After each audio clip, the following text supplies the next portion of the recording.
All right. We are diving into an episode today that I'm very excited to share with you, featuring one of my clients. And back in January, no, it was January of this year, so 2025, I hosted an event in Detroit, Michigan.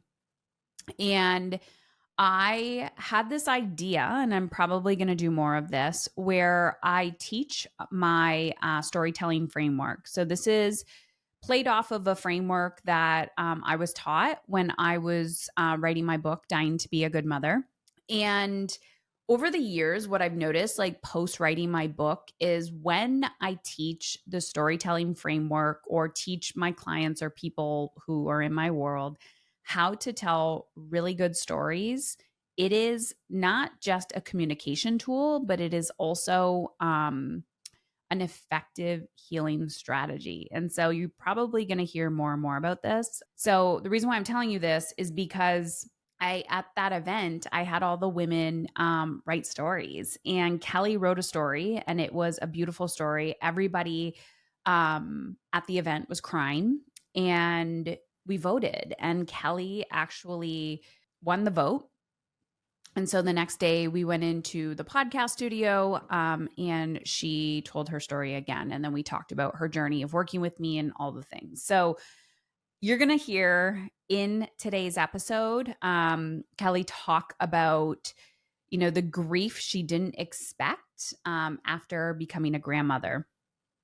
So no one tells you, I'm just reading the intro here. No one tells you that joy and grief can live in the same moment, especially when you become a grandmother. In the episode with Kellie and I today, we're going to unpack the emotional transition of watching your daughter become a mother and what begins as pride can unexpectedly stir up loss, identity shifts, and this quiet grief that no one warns you about. So, yes, we're talking about grief. We're talking about the unexpected emotional shifts that happen when we go through transition in our lives, why setting boundaries as a new mom can feel like rejection for her mother. So, this is also a really cool episode to listen to. Maybe not so cool, but if you are on the other side of that, you are the new mom and you're feeling this weird transitional shift with your own mother. And this was also super healing for me because I remember that moment when I became a mom and how my relationship shifted with my own mother. And also how we see our moms, right? And it's such a complete identity shift. And also how Kellie processed her emotions and created this new version of their bond. And she's still on this journey. So I just want today's episode to be a reminder for you that, there's this cultural conversation and expectation for women that it gets easier when dot, dot, dot, right? And that when can be when your kids get a certain age, when they go to school, when they do that. And like, I don't know about you, but I'm personally still waiting for the day that things get quote unquote easier. I don't believe in ease, like easy. I believe in emotional ease and energetic ease. But what I believe in is that life in general, especially when you are the type of person that always wants to grow and evolve, is emotionally uncomfortable. It's emotionally uncomfortable journey. So when you understand how to master emotion and kind of lean in and dive into the unknown, that is where magic happens. So hopefully you gain some insight today. I hope it gives you a little spark, a little healing. If you found value in today's episode, take a screenshot, share it with somebody, tag me online, just my name at Heather Chauvin. And as always, thank you, thank you, thank you.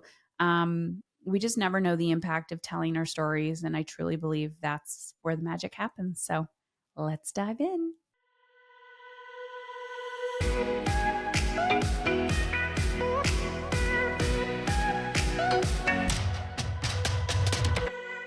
It's a cold Tuesday morning. I'm sitting on the couch reading. Cup of coffee on one side of me and my dog snuggled up on the other side. The phone vibrates and I look down to see it's my daughter. Since she had the baby a month ago, we've begun a morning ritual of connecting on FaceTime, and I've come to cherish these calls. I get to see how well my daughter has survived another sleepless night, and I get a daily glimpse of my new grandbaby. My son-in-law has taken a month-long paternity leave, and they have decided to limit their in-person interaction with others, including me. And I support these boundaries, knowing that this is precious time needed to learn and build confidence in themselves as new parents. On this morning, I sense my daughter is anxious. We chat, and she asks what I'm doing for the day. My list is ready. I'm just finishing up some reading before I get started. She pauses, and I can see in her eyes she's summoning courage. Finally, she says, "I know you have a plan for the day, Mom, but I'm wondering if you could come over. I could use your company." A warm sensation spreads across my chest. She's inviting me to dance. You see, I was there with my daughter when she delivered her baby. I watched her take in the first glimpse of her little one as the doctor laid her baby on her chest. I saw my daughter's eyes devour every detail of her baby's face. In that moment, I was transported back in time 29 years to the moment I devoured every feature of my daughter's face. The realization that you are in the very moment of witnessing one of your most precious dreams come true. And I am reminded it instantly changes you. It changes everything. As I stood and watched my daughter and her husband getting to know their new baby in this hospital room, I felt a combination of excitement, relief, pride. But then a deep feeling of sadness began to build. I started to feel like an outsider, like I needed to step back into the corner and blend into the shadows. And this deep sadness will keep showing up. It wells up in my chest, it catches at the back of my throat, tears run down my cheeks. I don't run from this feeling. I invite the sadness to sit next to me. I keep asking it the question, why are you here? But I get no response. My firstborn daughter taught me how to be a mother. The bond we formed was immediate and deep. We became partners. It's as if we've been entangled in a lifelong dance, moving together in our own unique rhythm. As chapters of our life have unfolded, our dance has mirrored our circumstances. We polka, we waltz, we salsa. But with the birth of this baby, it has changed. Weeks go by, and I sit with this sadness, patiently waiting for an answer to my question. Finally, my feelings download into complete sentences. My deep sadness is knowing that my daughter is training with a new dance partner. And for the first time, I must sit out the dance and watch her create a rhythm with someone else. It feels childish. It feels like schoolgirl jealousy, like when your best friend starts to enjoy the company of someone new, and it feels like a threat to your dynamic duo. I ache for my daughter's attention. I don't want to be left behind. I am aware that all of this is my mind's own making. My daughter is not the cause of my sadness. She is simply trying to make sense of her new world. And then, one day, the sadness gets up and it walks away. I'm finally ready to say goodbye to what was. I have sat with my grief, and it feels complete. I quickly reply to my daughter, "Of course, honey. I would love to come over today. I am so glad you asked. I'm going to be there soon." And now I see. We are meant to create a new version of our dance. Mm. Thank you. You said that talk yesterday, or Mm. not the talk, well, yeah, your talk, the story. You Yeah. told the story yesterday at the event, and everyone in the room was crying. Mm. And I looked around and I could just see so many women like touched either their mothering journey or how they were mothered. And I think there's this through line with women of the unspoken, what we Mhm. are not allowed to talk about. And I know as a mother, when, everyone just prepares you for it's going to change you, it will change you. And it gets easier. It gets easier. And I'm curious if you expected this to happen because we always hear when you become a grandmother, it's even better. So I'm curious what your journey was. Yeah. So I feel like I tried to be so intentional in this journey of not creating a lot of expectations. Mhm. So I didn't create in my mind visions of what this would look like once this grandbaby came. Mhm. For the very reason that I thought I don't want to feel disappointed or I don't want it to not meet my expectations. So I felt I was really guarded. I wouldn't buy anything for the baby in advance. I looked at things in stores that I thought would be nice, was like, nope, I need to just be in the process, be with my daughter along the being pregnant journey, Mm. and then we'll get to the delivery, we'll get to this new baby after the fact. And so I thought I had perfectly prepared, Mhm. no expectation. And if anything, I thought I've prepared so well that all I'm going to feel is joy. Isn't it interesting how, like, you talk about, did you say something about being guarded? Yeah, Okay. So, did you ever think that was like a red flag? Not a red flag because there's no such thing as like a good or a bad way to yeah, go into something. It just is what is. But did you ever look at that and go, I wonder what that is? I did. If Okay. I'm being honest, I did. I There were moments when I would catch myself and think, why aren't you feeling that anticipatory joy? Like, Mm. why aren't you leaning into the fantasy of Hmm. what this might be? And so, yeah, there were moments when I'm like, huh, that's really interesting. You're built, it almost feels like I'm building a wall. I'm building a wall. I Interesting. didn't know why, but it was like, I felt like maybe it was a form of protection, Yeah. but I wasn't sure. Where isn't it? Yeah, it's almost like like when you can become the observer of yourself and it's like what am I beginning to prepare myself or protect myself from? Mhm. So when you ask yourself that question, did you know Yeah, what it was? Or can you know now like reflecting on it? I think I know now. Mm. And I think similar to how you know, when you actually go through the birthing process and, it's an experience that is like another.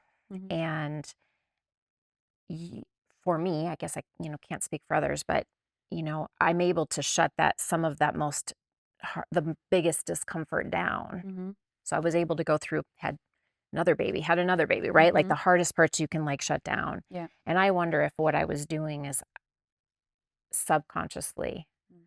I was like, I know this is going to change our relationship. I know this is going to be a bigger change than I'm ready for. Wow. And I think maybe now I look back because of this grief that I had, and I'm like, ooh, maybe you knew it was Mm. going to be this hard. It's almost like a nesting phase though, like a a prep a A preparation preparation. per se. Yeah. Um, how hard, we don't believe in hard things. Mm-mm. We believe in emotionally uncomfortable things. How uncomfortable was it or is it to sit with those boundaries that she's placing on Mhm. you?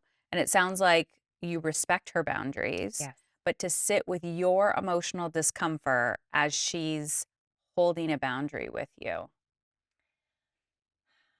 It was two, we talk about holding two emotions at once, Yeah. right? So it was two things at once. it's this looking at her as this woman who has grown and gone through so many journeys and put herself in Mm. challenging circumstances and is following her dreams. So I have so much respect for her, like Mhm. so much respect. And I watch her and think, oh, if only I knew at her age to set these boundaries, how life would have been different for my life's experience. So there's that one hand of such pride and like, I got you, girl. You're right.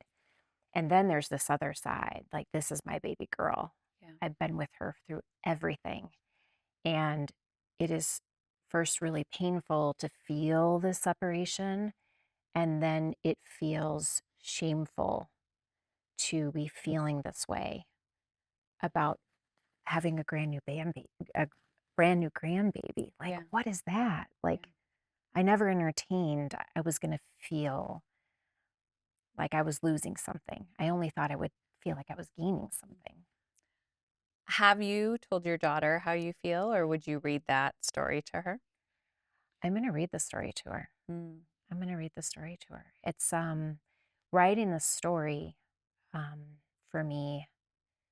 I really believe that just the universe brings things to you at moments that you need them. Mhm. And if you're watching and you're waiting and you're open Mhm. to receive, right? To receive. Yeah. And the process of working on this story is really helped me understand what was happening Mhm. because I felt these emotions. I felt something happening. And it wasn't until I really began to write it down. And I'm very intentional with words. So it was like finding those right words Yeah. um, because I'd want to tell my daughter this story with a lot of intention. Mm. You know what it gave me? It's actually making me a little emotional right now because when you I heard you say it, you sent it to me via audio, and Yeah. I listened to it, and I got really emotional because I could feel that with my oldest. And I was like, I know this is going to happen. I have 3 boys, so also I think the dynamic's different because I think we grieve it a lot earlier, knowing like, "Oh, you're gonna find somebody, you're gonna have children, and I'm gonna be pushed right Mm. out because I have to win that, your partner over." Mhm. And, um, so that's what came to my mind. But then when you read it, when I heard you read it in person, my mother was in the room, and all I could think about was, what was her experience like when Mhm. I got pregnant at such a young age? And what was she thinking? What was she Mhm. feeling?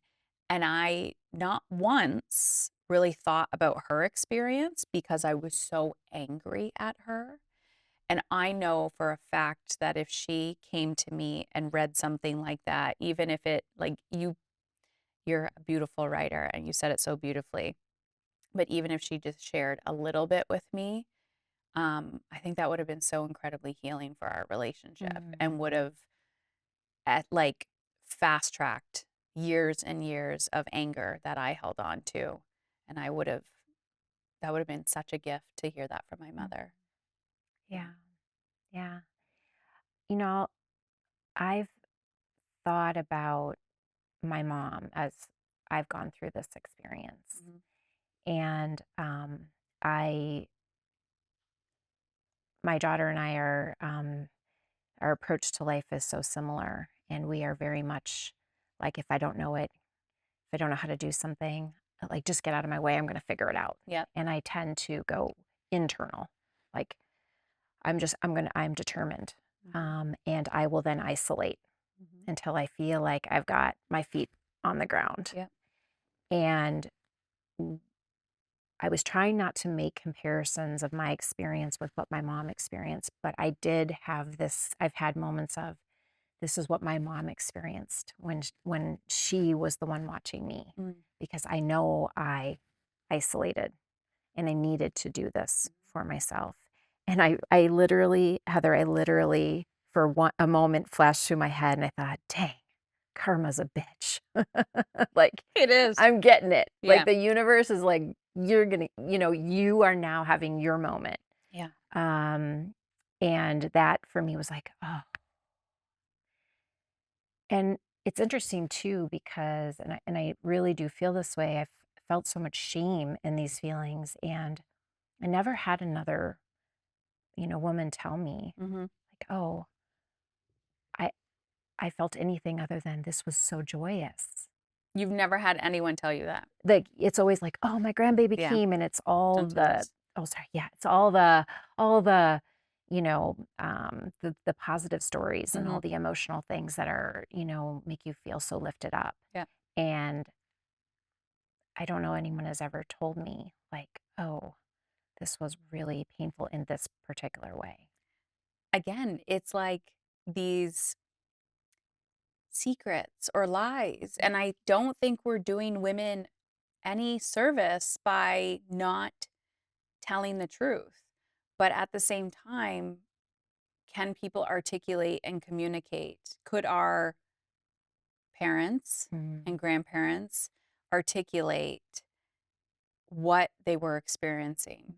Because it's like, we don't talk about that. That's in the past. We don't talk about that. But what I would have given to hear honest stories, um, now that I'm just having a moment right now, that one of the books that changed my life, which is like a full circle moment, was a anthology. So it's like little stories from multiple women in one book, like a chicken soup for the mhm, soul, but it wasn't chicken soup.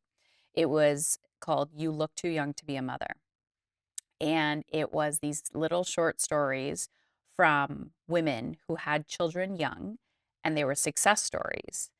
And I ate that book up, and it gave me so much hope, but it also like let me know what to prepare for, right? Like people were honest about their stories, and stories heal. yeah, And but we can't heal ourselves if we're not willing to look within and look at our own stories. mhm, Yeah. If we're living an external story and we're not looking on at our true stories, we're not going to be able to create connection with other people. yeah. Yeah. So you came into my world. How long have I been in your world? You started working inside of Mastery a few months Yeah, ago. beginning of September. Okay. I came into your world the end of 2022. I was recommended to your podcast, and so that was the first I knew of And you. now you're on the podcast. Yeah, I know. Have you sat with that? Like, what a holy shit moment. It is such a holy shit moment. Good. It's such a holy shit moment. In fact, I was thinking this morning, if I could have, like, wouldn't it be so funny now to go back 2 years ago when I listened to you for the first time Mhm. and been able to, like, tap myself on the shoulder and be like, "Guess what? In 2 years, you're gonna be sitting with this person on her podcast." Because as soon as I heard you speak from that very first podcast, um, it was as if you spoke a language Mm, that was meant for me to hear. mm, Like, the words you used, the way in which you presented your messaging. I just was immediately drawn, and I remember thinking, love to I need to know this woman. Like, I need to get to, like, I need more of this. This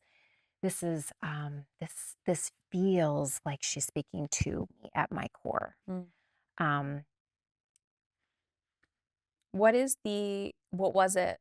Was there, I'm always curious mm, from I want to say what the hook was, but what the challenge was that you were yeah, experiencing at the time. yeah.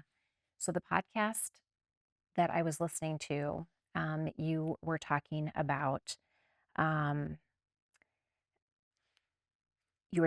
control and how we use control as a way to not feel Mhm. our situations. So if we do our to-do lists, we've got processes, we're checking the boxes, we create a sense of control through our actions, our doing, Mhm. um, when in fact it's all an illusion. Right. We don't have any control. And so while we're doing all this work on the outside, we're not doing the work on the inside. And so it doesn't take much then to throw you on the inside, because once you realize the control is really not there, Yeah. you can get knocked off balance so easily because you haven't been tending to the inside. I'm always fascinated at, like, it's always a mystery to me. Like, you listen to this stranger on the internet, you take the next steps, you dive in, like next level Mhm. support, get on an airplane, meet this stranger in the woods at her cottage, come here. Yeah. And I'm always like, what are people attracted to? And I'm Mhm. sure there could be some like imposter syndrome of like, I'm just being myself. Mhm. Um, but what I want to say is I am being myself, but I'm always speaking from my soul, like from my truth. Mhm. And I think when you don't need to perform when you're speaking from your truth. Like I started the podcast because I was like, am I alone in the world? And I find that the people who gain the most value were in it for the right reasons. Mhm. And it's that soul growth. Like, Yeah. so how do you know? And like, this is, I don't necessarily want to know what was happening on the outside of your life, but how can you articulate or explain when you're like, I know I'm using control as a coping strategy, right? You're like, Mhm. oh, yeah, I love the productivity, I love the control.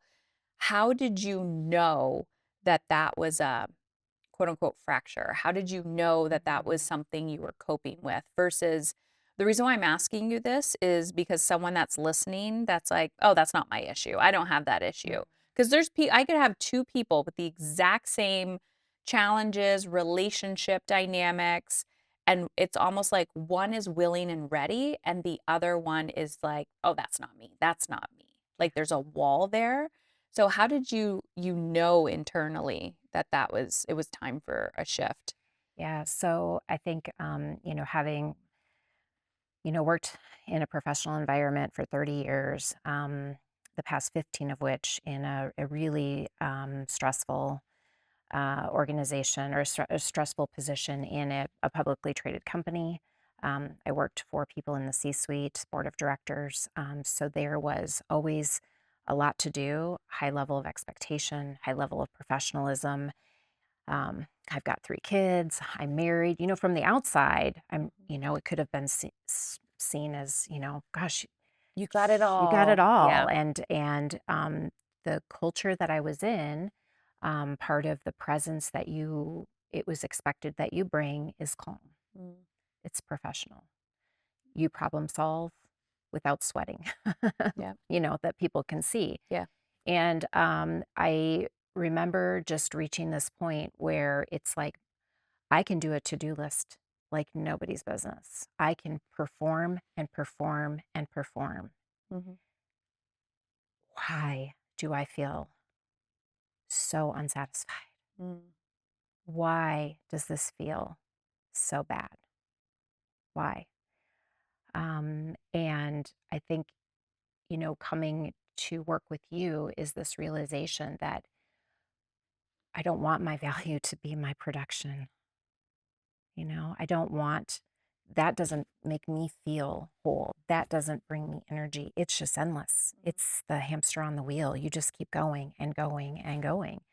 And but your tank is empty inside, you know. And so, reaching this point of like, no more. This is not. I don't want to keep doing this. yeah. I don't want to keep performing and feeling so empty. There's something's wrong. I'm doing this wrong. Yeah. I'm doing this wrong. And I find I mean, overachiever, high achiever, however culturally they want to label women who are like, I'll do it. I'll do it. I'll go for it. You're like, check, check, check. Great. I'm done. There's a part of me that's done.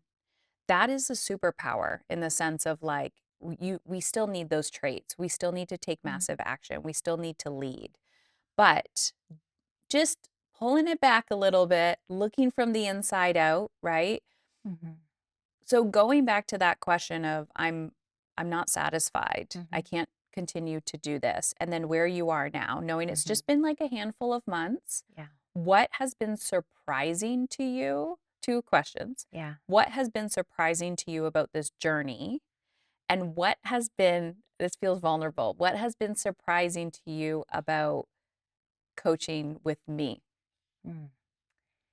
So one thing that's been surprising, and I think it lends itself back to the story, which is, you asking this question, how do you want to feel, Mhm. right?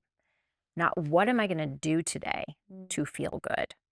How do I want to feel today? So then what am I going to do? Mhm. That's a huge shift, huge. So that to me has surprised me, how changing the question, flipping it, um, has changed my perception of how to move forward. Mhm.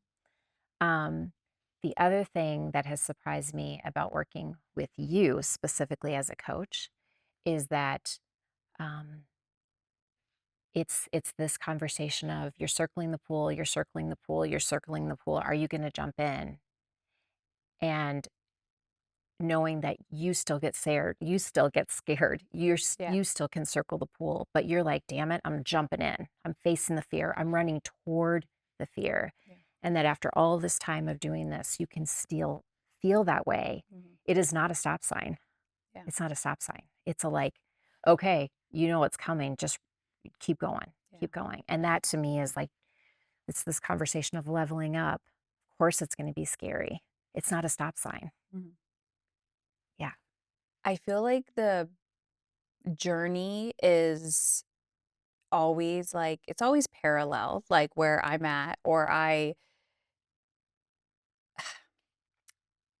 there's just this new level, new level, new level. And I tell people, once you accept the game and you know the rules and you've played it long enough, you get annoyed. Like, fuck, you're here again. Like, Yeah. oh my gosh, you're here again. And I've had to do so much reflection on this where I'm like, it's that easy. We just need to take action. Mm. And when I started, I read The Secret, like the book, The Secret, and I did everything but action. And so I say, like, the circling of the pool, right? And Mhm. to me, that is how women waste so much of their life. And that is a direct reflection on burnout because I'm like, it's actually easy. We can do so much uh, less, but better if we're willing to master fear, if we're willing to understand our emotion. And but yet, it's not a journey for the faint of heart, and it is so emotionally uncomfortable. But I think after my cancer diagnosis, I was like, I gotta fucking figure out another way, or this is not going to be sustainable. And I remember realizing, and I talked about it in my TEDx talk. Um, that's when I understood what resistance was. Like I started to define like, oh wow, like nobody ever tells you what the language of behavior is. It's like, oh, I don't want to do that, therefore I'm going to avoid it. Oh, I don't want to jump in the pool because it's wet and it's cold and it might be scary, so I'm not going to. I just don't like swimming. Mm. When the reality is you might desire to go swimming. It might be on your wouldn't it be nice list, but you're just fucking terrified of the unknown. Yeah. So, Kellie, what would you say to that version of you 2 years ago? Not only tapping her on the shoulder and being Yeah. like, you're here, but what would you say to her about who she wanted to become? And what did she need to hear from you today? Yeah. So she needed to hear um, that what she needed to hear is um, your desires, as you talk about all the time. If you help me remember the saying that you always If say, your desires are side inside of you, you, it's for you. yeah, And that just because it feels scary doesn't mean it's a stop sign. yeah, It's not a stop sign. it might actually be like a green light. It's a green light. Yeah. Yeah, Yeah. it's a green light. If it keeps showing up and you're like, keeps showing up, it's a green light. Yeah. Thank you.